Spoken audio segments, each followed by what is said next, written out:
C'est officiel. La Victoire de Montréal est championne de la Coupe Walter 2026. Qui avait raison dans ses prédictions? Moi, j'ai eu toutes mes prédictions depuis Sérieux? le début des séries. C'est vrai. Bravo. Merci. Excellent. Mais honnêtement, revenons sur la soirée d'hier parce que c'était quand même exceptionnel. Là. Au début, ça a été plus long, puis à un moment donné, en troisième période, ça s'est réveillé où Ottawa a commencé à perdre un peu confiance ou être un peu nerveuse parce que sentait la pression que c'était le moment où il fallait donner la performance nécessaire. Je pense que le premier but de Rock, qui se trouve être le but vainqueur, là, qui est un but vraiment un but chanceux, là. Je veux dire, c'est même pas un tir au filet qui touche un bâton, qui trouve. Bon, Phillips était dans une position un peu bizarre, mais elle s'est vraiment fait prendre. Je pense qu'avec ces buts-là, des fois, tu te dis, faut que tu sois un peu chanceux ou chanceuse pour gagner un championnat. Tu sais, il faut que, on dit, la POC roule de ton bord. Ben, clairement, là, Montréal était dû. On fait plein de bonnes choses, mais c'est un but comme ça qui ouvre la marque. Par la suite, ben, après ça, le magnifique but de Rock sur le désavantage numérique. Là, après ça, je pense que c'était terminé.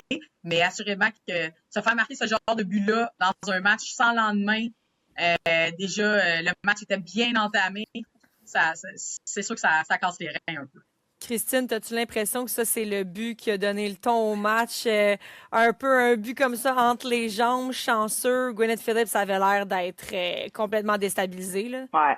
Ben, c'est premièrement, on va être honnête, là, c'était pas un grand match jusque-là, là. En fait, c'est un match vraiment plat. C'est comme si les deux équipes voulaient pas faire d'erreur. Fait qu'après 2 périodes, je me disais, my God, il se passe vraiment rien. Évidemment, c'était encore un match très serré. Mais oui, Gwyneth Phillips, il y a eu ce but-là chanceux. Puis même après, là, c'était encore juste 1-0, mais pour la première fois des séries éliminatoires, je me disais, Gwyneth Phillips a l'air shaky, là. Elle a l'air fragile, elle échappait beaucoup la rondelle. Puis on parlait comme que cette série-là, ce serait un duel de gardiennes de but. Ça a été un peu ça l'enjeu, là. Je veux dire, c'est pas qu'Ottawa a si mal joué malgré que leur avantage numérique était exécrable, là, en fait. Mais Gwyneth Phillips a mal joué. Le but d'Abby Rock, c'est incroyable. Mais en même temps, est-ce que c'est normal que, je veux dire, c'est beau ce qu'elle a fait, mais Jenner s'est fait contourner. Qu'elle soit capable de partir de la zone neutre puis faire toute cette manœuvre-là puis d'aller compter, c'est que, dans le fond, on l'a laissé aller un petit peu. Puis après ça, t'as raison, Steph. Ça a coupé les jambes complètement. Là, t'as vu que la charge a commencé à paniquer. Mais il y a quand même eu, il y a eu, oui, le troisième but, mais tu sais, le quatrième but de Lina Youngblum, c'est un méchant beau but aussi. C'est juste qu'à ce moment-là, je pense que la charge d'Ottawa patinait plus. J'aurais juste pas prédit que ça allait être un match qui allait se décider par une séance de 4 buts. Ça, j'avais pas vu venir du tout. Anne-Renée Desbiens aurait été encore excellente, mais en même temps, on dirait que ça vient bien clore tout ça parce qu'on a tellement parlé il y a plus de profondeur. Puis là, finalement, c'est pas Stacey, c'est pas Poulin qui donne la victoire à la victoire. Puis ça, je trouve que c'est une belle histoire en bout de ligne, là.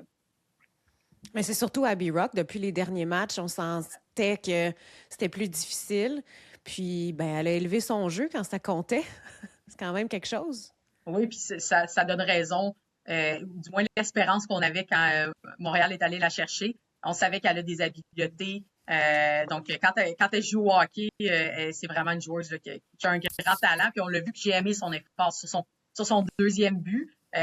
Donc, effectivement, bon, c'est sûr que Jenner, comme défenseuse, on voit, c'est ça, c'est une attaquante. Mais c'est pour ça, les jeunes, il faut pratiquer votre patin arrière dès le jeune âge. Mais on a vu le désir de se rendre jusqu'au Philippe. C'est une joueuse, tu sais, elle a quand même été très patiente. Elle a attendu que Philippe se compromette. Elle était rendue au maximum qu'elle pouvait. Elle a été capable de placer la rondelle en hauteur pour pas frapper la jambière. Donc, on a vraiment vu ces aspects-là d'elle. Ça, c'est important. Puis, je pense qu'il y a plus que 12 joueurs qui ont marqué dans les séries au complet, là. Donc, tu sais, quand on parlait de profondeur puis d'aller chercher de l'apport offensif de plusieurs, c'est, selon moi, indépendamment d'Anne-Renée, qui a fait la différence. Moi, j'ai une question pour toi, Steph. Est-ce que Abby Rock a finalement conquis ton cœur? Moi, j'aime ça parce que vous parlez toujours comme si je la détestais. Non, on est objectif. Ben, mais on va remettre un clip de début de saison. Il y a pas de problème. Donc, elle a bien joué. Elle a vraiment été bonne dans les séries. Elle a eu des gros buts à des moments importants. Donc, oui, moi, elle a fait le travail. Elle a fait le travail. C'est pourquoi on est allé la chercher. Donc, finalement, là, elle a été capable de signaler dans des grands moments ce qu'elle avait peu fait à date dans sa carrière, bien entourée, évidemment, mais elle a été capable de suivre ce rythme-là. Donc, non, on a peut-être que satisfait de son travail. Mais moi, je Je dirais pense pour aussi. Abby Rock, excuse-moi, Rosine, Abby Rock, oui, Vas-y, ses oui. buts, on savait qu'elle avait ça. Mais moi, j'ai vu vraiment une progression. Je pense que hier, c'est un peu le point culminant de. Tu sais, on a beaucoup déploré Steph sur l'éthique de travail. Et moi, j'ai vu une amélioration de ce côté-là cette année. Côté du jeu défensif, tu sais, on parlait en désavantage numérique. Là, je pense qu'ils ont eu un désavantage numérique avant quand Derek Gregg, ma préférée, s'est retrouvée au cachot. Et là, il y a eu des tirs bloqués, là. Abby Rock, elle joue beaucoup en désavantage numérique. Elle Oui, fait vraiment bien. Puis même avant que qu'Abby Rock aille compter, là, il y a eu un gros travail. Je l'ai vu la statistique, mais je m'en souviens même pas. Des tirs bloqués, il y en a eu énormément. Il y a Maureen Murphy, il y a Abby Rock, Laura Stacey qui plonge pour qu'après ça, finalement, Abby Rock puisse prendre la rondelle. Donc, oui, on parle des beaux buts spectaculaires, mais c'est plein de petits détails. Puis on sentait vraiment que les filles étaient là pour un but commun puis étaient prêtes à se sacrifier. Je pense qu'aujourd'hui, on peut dire bravo aussi à Danielle Sauvageau parce que toutes les acquisitions qu'elle a faites au cours de l'été dernier, c'est ça qui a fait la différence. T'sais, Abby Rock, là, c'est une fille qui avait jamais été en série, qui disait, moi, je suis faite pour jouer dans un marché comme Montréal, je suis faite pour jouer en série, puis elle l'a prouvé. Fairly, la fille qui fait juste gagner des Coupes Walter, c'est C'est 3 ans. la seule de la Ligue qui en a 3. T'sais, elle n'a mais en même jamais temps, perdu la Coupe Walter, elle. c'est ça. C'est ça. Mais elle a compté un autre but hier, encore une Oui. fois. Tu sais, Di Girolamo en défensive qui a amené une solidité absolument incroyable. Je veux dire, il y a plein de nouvelles joueuses comme ça. Les Nayon Bloom qui finalement, on se disait, coudonc, pourquoi est-elle allée la chercher? Qu'est-ce qu'elle a? Puis là, finalement, en fin de saison, on a commencé à voir peut-être ce que Daniel avait vu, puis en la repêchant au dernier rang lors du premier repêchage, ben, je trouve que c'est vraiment beau ce qu'on a vu, puis c'est pas juste finalement l'équipe d'une seule joueuse, là. Mais imagine, on avait 2 équipes d'expansion cette saison. L'équipe a été démantelée au complet. Puis ils ont réussi à créer tout ce qu'ils voulaient au sein de l'organisation, la profondeur. Aucune autre équipe de la LPHF a été capable d'avoir autant de joueuses à marquer des buts. C'est pour ça qu'on les voyait pas dans les meilleurs, dans les classements des meilleures joueuses, parce qu'il y en avait tellement dans l'équipe qui marquait des buts. Puis c'est cette profondeur-là qui a fait la différence hier dans le match, là. Oui, puis on Dans le l'a match, vu dans la saison également. On l'a vu dans la saison également. C'est ça. Puis, c'était la même chose des années passées, même quand Minnesota a remporté les coupes. Oui, il y avait des joueurs un peu plus dominantes, mais il y avait vraiment une répartition des points à travers l'alignement, ce qu'on a moins vu justement cette année. Puis dans la première série contre Minnesota, c'est Heisey, Panek, on les a pas vus beaucoup alors qu'ils avaient été vraiment importantes pendant la saison pour que Minnesota se classe où elles étaient. Et inversement, nous, tout était sur les épaules d'une certaine capitaine dans les 2 dernières années, puis on n'avait pas été capable de passer cette fameuse ronde-là, même si on n'avait pas mal joué. Là, l'équipe avait bien joué quand même les 2 premières saisons, mais manquait de soutien. Puis en même temps, on a utilisé le banc aussi davantage. Donc, c'est sûr que quand on donne plus d'opportunités aux joueurs, ben, c'est sûr que souvent, on leur donne au moins l'opportunité de nous surprendre et de prendre une place et de se créer un rôle. Puis ben, clairement, c'est ce qu'on a vu là, avec des joueurs sur les 4 lignes qui étaient capables d'amener de l'offensive. Puis là, Caroline Christine, toi... Ouellette. Vas-y. Oh non, vas-y. Non, mais Caroline Ouellette a dit exactement ça hier. Ah, on a utilisé aujourd'hui toute notre banc. Je pense que le fait qu'il y ait 2 joueurs sur le premier trio qui jouent avec une moitié de corps les a forcés un petit peu à utiliser toutes leurs joueuses. Puis c'est vrai que c'est hier.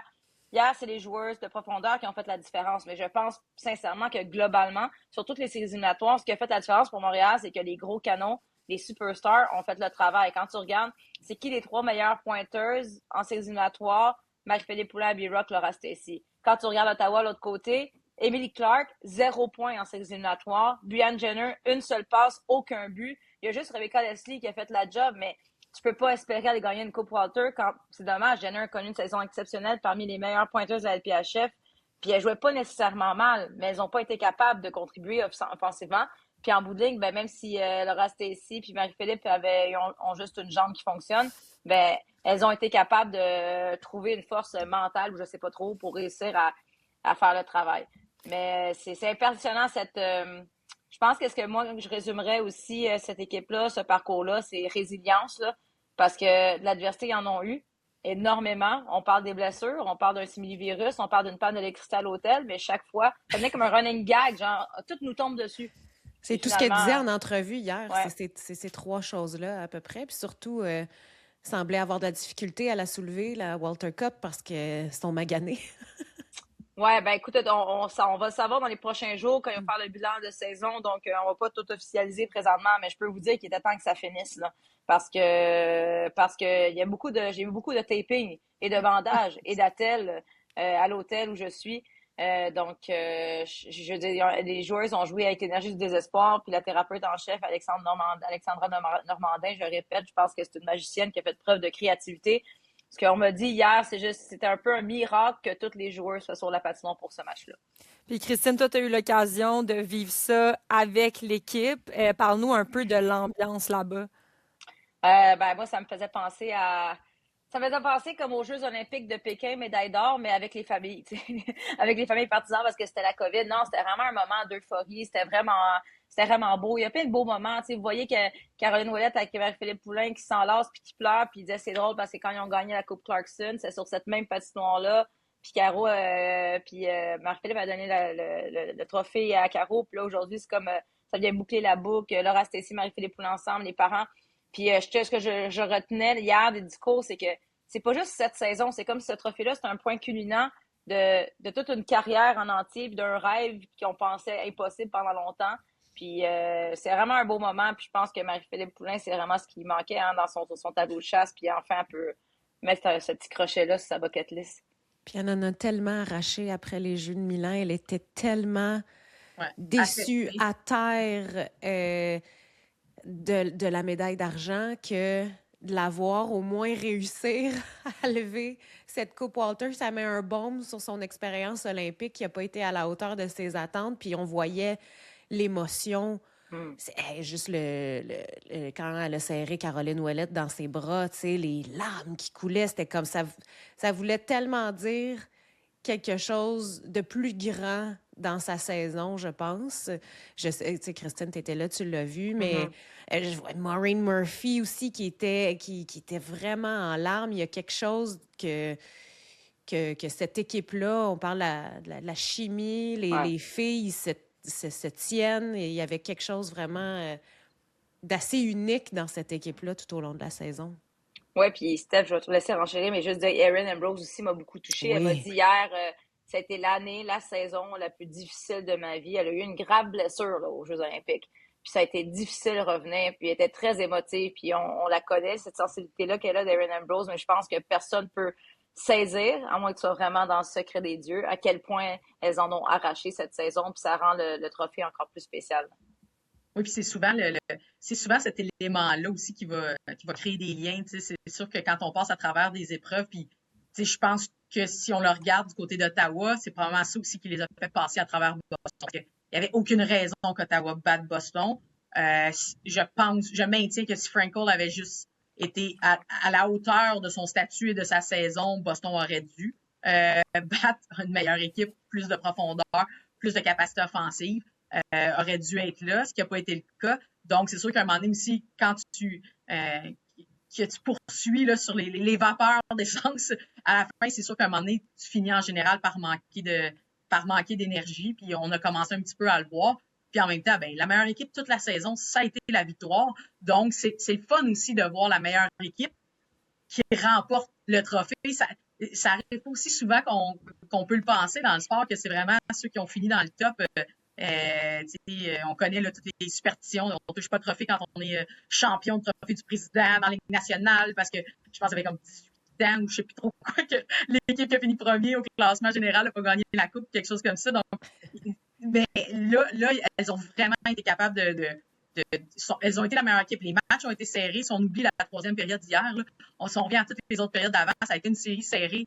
Ils ont eu des bons lucky bounces, là, je m'excuse de l'anglicisme, mais particulièrement dans le premier match, puis dans celui-là, donc un moment donné, là, elles sont récompensées aussi pour tous les efforts et les ajustements défensifs que le coaching staff a fait pendant la saison, parce que le travail défensif dans les 2 premières années était ardu. Là.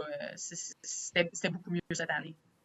Et puis je pense que les réactions du public ont été grandiose. Hier, je pense que j'ai passé ma soirée à lire des commentaires, des gens qui partageaient des publications. Je pense qu'il y a des gens qui nous ont écrit, Offé, entre autres. Oui, on avait une question par rapport au bonus. En fait, est-ce que les joueuses qui gagnent la Coupe Walter gagnent un bonus Euh, salarial, évidemment, monétaire, là?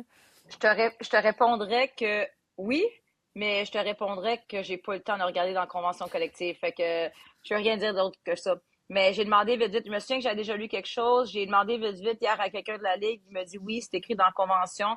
Donc, il faudra aller faire nos recherches. Mais en plus, parce que la convention collective que nous avons, c'est la première version qui a été sortie, puis il y a eu des mises à jour aussi depuis. Donc, honnêtement, merci pour la question. On va regarder, puis on va publier ça quelque part sur nos réseaux sociaux, C'est une dans les très bonne commentaires. question. Puis d'ailleurs, au dernier épisode, on vous a dit qu'on vous reviendrait par rapport au serrage de main après les matchs. Et oui, en saison régulière, les joueurs se serrent la main après tous Oui. les matchs. C'est en série, comme tu le disais, je pense que c'est Christine, tu disais ça, que c'est correct, là. On se voit, on peut se voir jusqu'à 5 fois rendu en série. On va se serrer la main une fois que la série va être terminée. Donc, Ah, c'est Mais ça, ça devient plus compétitif en série. Moi, je pensais que c'était le virus, personne ne voulait toucher à la victoire. ben, moi aussi, je pensais que c'était ça. elles l'ont fait hier. À la fin, elles se sont serré la main, puis les filles d'Ottawa ont quitté rapidement vers le vestiaire. Là. C'était Mais- difficile pour certaines, même Ouais. quand elles sont très proches des joueuses de la victoire parce qu'ils jouent en équipe nationale ensemble, puis c'était pas très convivial. Non, Jenner. Dans tous les cas, Jenner, ça ne tentait pas en tout. Là. Non, exact. Mais il y a aussi le titre de MVP qui a été donné à Marie-Philippe Poulin qui a fait beaucoup réagir. Les gens disaient que c'était plus Anne-Renée Desbiens qui l'aurait mérité, MVP pour les séries, là, on s'entend. Les filles, je vous ai vu débattre hier dans notre groupe chat de changement de ligne. Vous n'étiez pas toutes d'accord. Christine, toi, t'en penses quoi? Non, mais je suis d'accord, les filles, vous dites que ça aurait dû être André Desbiens. Je suis comme, oui, mais genre, je suis pas scandalisée, là, tu sais, je veux dire, c'est Marie-Philippe Poulin, c'est l'histoire, puis en fait, c'est que, tu sais, c'est sûr que je pense que, premièrement, souvent, ils regardent, c'est plate, mais souvent, c'est ça, les gens regardent beaucoup qui était au top des buts et des pointeuses, là, c'est souvent ça qui arrive, puis je veux dire, je pense que c'est toute l'aura et l'histoire, considérant le fait qu'elle est blessée, puis qu'elle a réussi à faire la différence dans autant de matchs, mais c'est juste que, Mais c'est pas supposé compter dans les Non, votes, je ce sais. genre d'affaires-là. c'est juste qu'on s'obstinait, puis Moi, c'est là-dessus que je suis pas d'accord. on s'obstinait, mais je suis d'accord avec vous. Anne-Renée Desbiens était incroyable. C'est juste, je pense, qu'ils s'en sac un peu les filles. Puis moi, je m'en foutais. Mais la réalité, c'est que ils ont déjà oublié ce trophée-là. Puis la vraie MVP de cette saison au complet, c'est Anne-Renée Desbiens, puis celle qui va le gagner. Ouais. Mais je pense Mais que tu voyais Marie-Philippe déjà. aussi était d'accord que c'est Oui. Anne-Renée Ah oui. qui aurait dû. Sa réaction sur la glace Ben est tellement naturelle, elle est tellement. Puis elle connaît ça. Bon, évidemment, c'est ça, on peut pas. Personne qui va déchirer sa chemise que MVP ait gagné le MVP. Là, on s'entend, on a vu ça partout sur les médias sociaux hier. Là. Mais parce que ça l'est probablement de toute l'histoire du hockey féminin, c'est assurément elle. Ça, c'est facile. Mais si on regarde les matchs, purement les matchs, pour moi, ça reste que la joueuse la plus Mais ouais. utile à l'équipe, c'est Anne-Renée Desbiens. Là. Oui. Pour ça. Puis en même temps, Marie-Philippe a été super. Oui, dans le contexte, puis elle a juste été super. Là. Je pense qu'il va falloir aussi la considérer juste comme une des top athlètes de tous les temps. Féminine, masculine, tout sport confondu. Là. On sort assurément de juste le monde du hockey, que ce soit masculin ou féminin. Là. C'est une top athlète de tous les temps là, dans tout ce qu'elle accomplit avec la rigueur qu'elle le fait. Mais bon, sur les deux séries, c'est des biens. Puis on Mais je suis s'entend d'accord, qu'elle elle est championne de la Coupe Walter. Là. Tu sais, à un moment donné, quand c'est ça ton objectif, c'est ça que tu as en tête, tout le reste, tous les autres petits trophées à côté, on s'en fout. Ouais. Ouais. Elle est championne de la Coupe Walter, OK, MVP, etc. Puis ils verront pour les célébrations ou les remises de prix de fin de saison pour la saison complète. Mais une fois que tu as la Coupe Walter puis tu l'as soulevé, là, le reste, on s'en fout. Mais c'est qui vote pour ça? Ben, Pour, on a reçu les membres des médias, mais je sais pas qui recevait. Donc, Christine, t'as voté Non, pour... j'ai même pas le temps. J'ai même pas le temps de À voter défendre parce que, son choix. écoutez-moi, il avait envoyé un courriel lundi, puis il disait vous avez jusqu'à, je pense, la 3e période ou 10 minutes de la fin pour voter. Puis là, finalement, ils ont renvoyé le courriel hier, mais moi, j'ai pas eu le temps de voter. J'étais en train de travailler, je suis live à la télé, j'ai oublié de voter. Fait que c'est même pas de ma faute. Mais je sais pas si c'est juste C'est les des médias. blagues, hein. Je suis pas sûre que c'est juste les médias. D'après moi, habituellement, il y a peut-être des gens de la Ligue Il y a aussi, des whatever. équipes, des ligues Mais tu sais, habituelles, ouais. faut juste quand même, moi, je me dis, c'est quand même phénoménal où chaque fois que tu penses que Marie-Philippe Poulin est finie, qu'elle est trop vieille, qu'elle est trop blessée, je veux dire, c'est inexplicable comment On elle pensait-tu réussit. ça que MPP était fini? Ben, Non. tu sais, je veux Elle dire, en était même temps, maganée. Oui, mettons, elle était magané, mais maganée, là. fini. Non, mais il y en a des Ouais, gens ouais. qui disaient ça, tu sais, après qu'elle soit blessée aux Jeux Olympiques. C'est juste que, malgré, peu importe les circonstances, elle réussit toujours à venir faire la différence.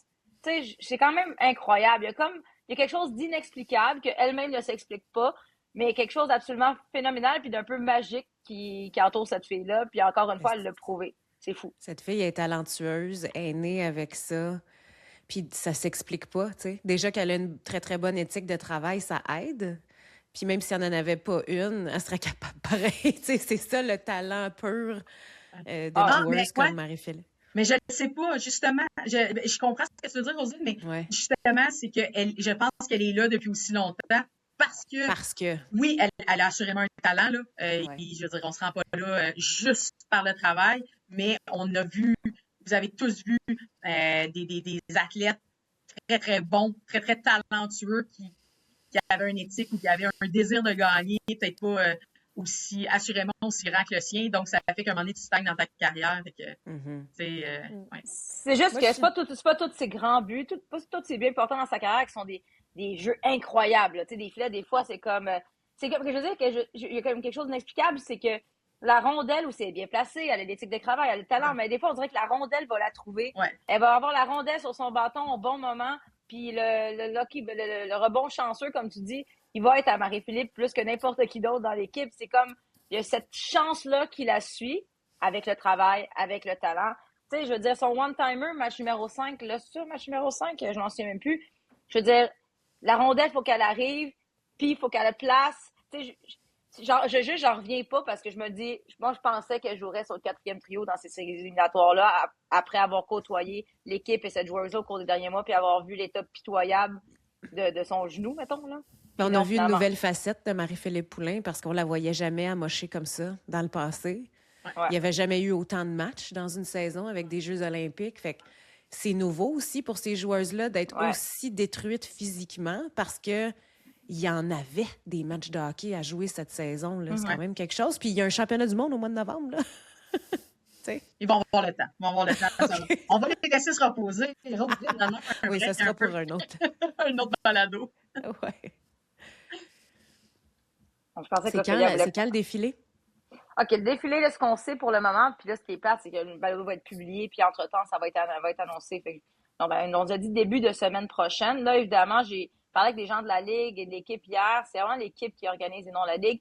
Ils ont quand même la conscience présentement de on va nous aider. On ne fera pas ça ce week-end avec la F1, évidemment. Et il y a des matchs canadiens lundi et mercredi. Donc, ce ne serait pas une bonne idée. Donc, on me dit en début de semaine prochaine. Si j'avais à parier, je me dirais peut-être mardi, alors qu'il n'y a pas d'autres événements sportifs. Ce serait une bonne idée. Et je ne sais pas si vous avez vu, il y a des gens qui commencent à parler sur les réseaux sociaux qui avaient une idée. Vous savez, au Canadien, il y a un capitaine ou des grands personnages qui portent le flambeau avant le début du match. Il y en a qui disaient pourquoi ce ne serait pas Marie-Philippe Poulin lundi. Je trouvais que c'était une très, très belle idée. Ça serait un très beau clin d'œil parce qu'ils ne font pas de mise au jeu protocolaire pendant les séries éliminatoires. Donc, j'espère quand même, honnêtement, que dans un match du Canadien lundi, on va trouver un moyen de souligner la victoire de la victoire. Ça serait un peu un gros manquement. Puis qu'est-ce qu'on retient de cette série-là? Pour résumer. La meilleure équipe a gagné.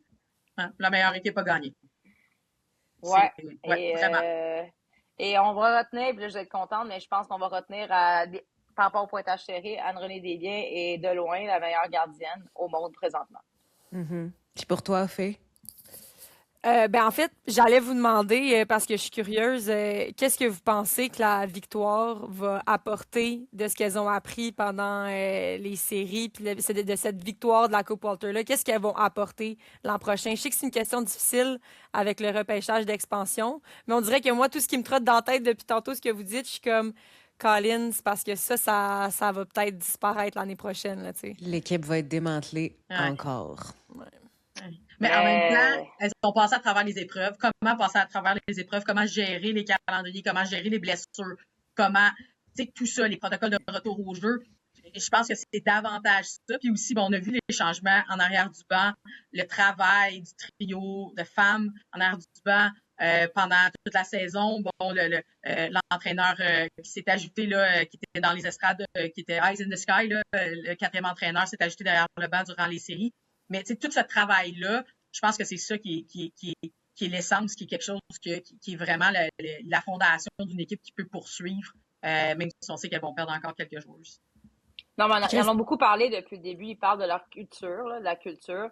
Puis même s'il y a des joueuses qui partent, là, je pense que les valeurs de cette équipe-là, la culture est vraiment bien implantée. Puis ils vont réussir à retransmettre ça au nouveau groupe qui va arriver l'année prochaine. Puis une question pour Jab. Est-ce que Corey Chevry va rester au banc de la victoire? Je pensais. Même avec cette victoire de Coupe Walter, est-ce que ça garantit son poste pour la saison prochaine? Ben là, j'espère.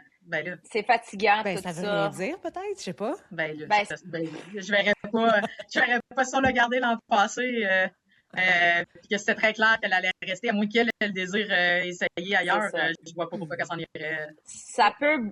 Moi, la seule façon que ça bouge, selon moi, c'est... Premièrement, on sait que présentement, il y a un poste pour le Hockey Canada qui est disponible. On a su aussi que Corey Chevry avait appliqué au départ pour prendre le poste d'entraîneur-chef de la Tchéquie, mais finalement, elle s'est retirée du processus pour se concentrer sur celui avec Hockey Canada. Il y a Caroline Ouellette aussi qui fait ce processus-là. Est-ce que c'est l'une des deux qui va décrocher ce poste-là? Donc, automatiquement, est-ce que ça a créé du mouvement? Parce que, depuis le début, on disait, tu peux pas être coach des deux, mais clairement, finalement, celui qui va coacher la Tchéquie va le faire. Donc, c'est ça que peut-être peut avoir une incidence. Moi, j'espère juste, honnêtement, que la personne, que ce soit Corey, Caroline ou quelqu'un d'autre qui va coacher l'équipe canadienne, ne sera pas une personne qui est entraîneuse entraîneur dans la PHF, parce qu'on a vu ce que ça a fait avec Toronto. Ouais. La Tchéquie, c'est pas Hockey Canada. C'est ça. Donc, j'espère que c'est ça qui pourrait bouger. Mais effectivement, on a bien beau lui reprocher mille et une choses. Présentement, quand tu viens de remporter la Coupe Walter, quand tu deviens la première femme entraîneuse à remporter cette coupe-là, c'est un peu bizarre que tu te fasses mettre dehors après. Non. Puis je pense qu'elle est appréciée des filles quand même dans l'équipe. Christine, peut-être que... Ah, OK, non, peut-être pas. Je sais pas. Mais après moi, ce matin, elle est vraiment appréciée. Mais hier, ils l'ont enduit de bière jusqu'au Tu sais, là, puis en même temps, Steph, elle le sait. Puis Rosine, tout le monde qu'on a fait du sport de plus haut niveau, et là, encore plus dans un sport professionnel, il n'y a aucun entraîneur qui va faire l'unanimité. C'est ça, exact. C'est sûr que si tu joues pas beaucoup, je veux dire, c'est sûr que tu vas remettre en question des décisions. Oui. Je pense quand même que la venue de Caroline Ouellette derrière le banc a changé beaucoup. Puis je pense qu'ils ont réussi à avoir un switch. Oui, c'est ça. C'est ça, mais je pense quand même que cette chimie-là, je pense que moi, j'aurais aimé ça être un petit oiseau, puis je dis souvent ça, mon Dieu, j'aurais aimé ça être un petit oiseau pour entendre ce qui se dit derrière le banc et voir vraiment c'est quoi leur façon de faire. Tu sais, à quel point les entraîneuses adjointes ont un droit de parole, puis viennent vraiment donner leurs opinions pour les stratégies et tout, ou à quel point c'est vraiment Corey le cerveau derrière tout ça. Mais tu sais, je pense qu'elle va rester, à moins, comme tu dis, qu'elle parte. À moins qu'elle se fasse offrir une job ailleurs, dans une expansion, puis qu'elle ait envie d'aller au soleil. Parce avec un meilleur salaire, on sait pas. On sait pas. Je pense que ça va être une décision personnelle. Je pense pas que ça va être Je serais surprise que ça vienne de l'organisation. Je ne sais pas si vous avez remarqué aussi, mais c'est notre 25e épisode de Changement de ligne et c'est la célébration de la Coupe Walter. Écoutez, ça peut pas mieux tomber. Yeah, let's go. Ça peut pas mieux tomber. Puis nous, on reprend notre case horaire du mercredi dès la semaine prochaine. Absolument. Donc, bonne célébration, la gang. Bye. À la semaine prochaine.